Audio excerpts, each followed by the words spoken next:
Fridays are awesome. I'm Carl Azus. Welcome to the week's last edition of CNN Student News. Could part of Ukraine secede from the rest of the country and become part of Russia? That is the question. The protests in the capital that led to the ouster of Ukraine's president were by Ukrainians who wanted closer ties with Europe. But in Crimea, a region of southern Ukraine, many people identify more with Russia. And its local government has decided to hold a vote later this month to let Crimeans decide whether they want to be part of Ukraine or Russia.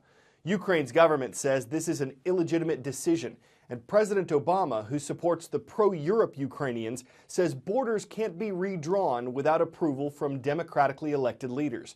But Russia says Ukraine's government broke the law when it kicked out its democratically elected president. And Crimea is important to Russia. It gives Russia's Navy access to the Black Sea.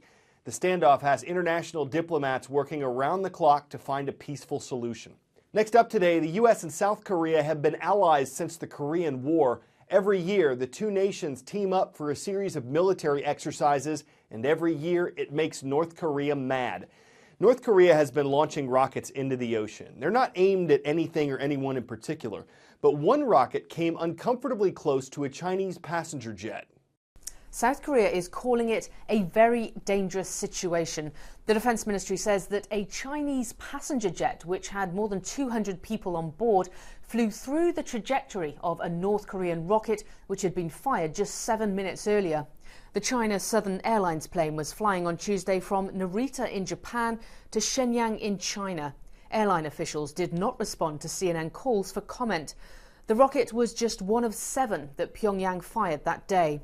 China said they would seek verification from relevant parties and express their concern.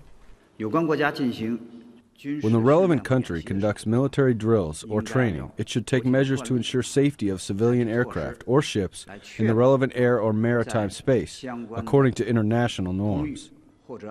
South Korea says the North had not given any navigational warning for the rockets. Pyongyang says that their recent rocket tests have, quote, not affected international navigational order, although it made no mention of the Chinese plane. North Korea claims that these rocket tests are justified and they are in self-defense, saying that the US-South Korean joint military drills, in fact, are a provocation. But on Monday, the US said that these rocket tests do violate UN Security Council resolutions. Paula Hancock's CNN Seoul. What civil time is currently being observed throughout the U.S.? If you think you know it, shout it out. Is it Standard Time, Daylight Savings Time, Central Time, or Atlantic Standard Time? You've got 3 seconds. Go. The civil time is the official time of a local region, and the U.S. is currently observing Standard Time. That's your answer, and that's your shout out. That all changes this Sunday when most U.S. states spring forward, moving their clocks ahead 1 hour to daylight saving time. This year it runs from March 9th to November 2nd, so we'll actually spend more time in daylight saving time than we will in standard time. And we're unlikely to get our standard amount of sleep unless we all sack out early on Saturday. It puzzles the daylights out of some people. Why have daylight saving time if daylight's just going to get longer anyway as the Northern Hemisphere approaches summer? Well, for one thing, it's the law. Before 1966, states had different times and dates for springing forward and falling back. The Uniform Time Act was passed to get them all synced up. But unlike many other laws, if states don't want to participate, they don't have to. Most of the state of Arizona, as well as Hawaii, don't. So if you go there, they'll tell you what time it is. The idea is a lot older than the 60s, though. Ben Franklin apparently had enough time on his hands to propose saving daylight, and several countries took him up on it. Well, they did about 130 years later. World War I was on, so daylight saving time was used to help save electricity. With the sun up later, people didn't need to turn lights on till later. It stopped nationally after the war and stayed that way until Congress got around to setting times for it. But today, daylight saving time is sleepy time for many Americans, especially Monday morning after springing ahead. The Better Sleep Council says people struggle and slog around in bad moods. SleepBetter.org says America loses hundreds of millions of dollars because workers aren't as productive until they get used to it. They're not saying we should get rid of daylight saving time, but this sheds light on why some sleepy people might want to. The Winter Olympics are over for another 4 years, but the Paralympics start today in Sochi, Russia. They'll run for the next 9 days. Just like the February games we saw, this is an international competition. It's for physically disabled athletes. It'll include 5 sports, from skiing and biathlon to hockey and curling, and it'll feature almost 700 athletes from 47 countries. All of them are exceptional. They're Olympians, and one from the U.S. will have competed in both the Summer and Winter Games. Overcoming obstacles is nothing new for Tatiana McFadden. You see, she was born with spina bifida.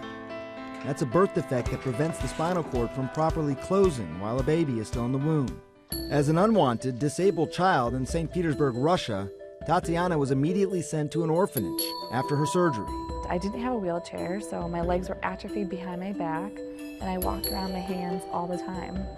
6 years later, a chance visit by an American to the orphanage changed her life. I immediately knew that she was my mom. Adoption gave Tatiana an instant family.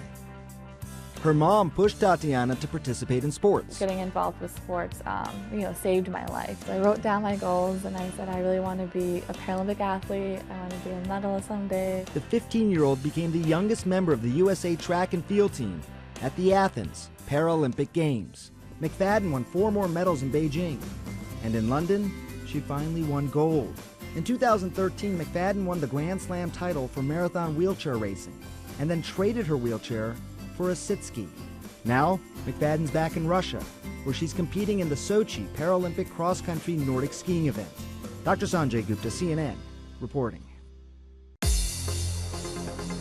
Portland's not the capital of Oregon, but it is the largest city in the state. Of course, the Scots already knew that. We're talking about the Scots, the mascot of David Douglas High School. They're watching in Portland. In New Mexico, there are some Warriors on today's roll. They're in Gallup, in the northwest part of their state, at Kennedy Middle School. And over in the Northeast, we're roaring for the Lions of Bassick High School. Glad to see you in Bridgeport, Connecticut. Finally today, this is one challenging workout, baby. I mean the workout baby on the left. She's actually the instructor here, showing her dad some Superman crunches, then grabbing a quick nap. Lillian's YouTube video has gotten more than 1 million reps. Her credentials include a lifetime of experience, almost 7 months of it. One reviewer, a fitness enthusiast no doubt, says this will strengthen your muscles. Might not include everything in your core routine. After all, it's just toddler aerobics. It's not a heavy lift, but baby push-ups can work your triceps, and no one's going to argue when you change it up. It's okay to carry baby fat, to vary your formula, to drink your post-workout shake from a bottle. You may have to stay near your crib, but you can bench on it being fun, even if it's just child's play. I'm Carl Azus. I'm glad we could work this out. Hope you have a great weekend.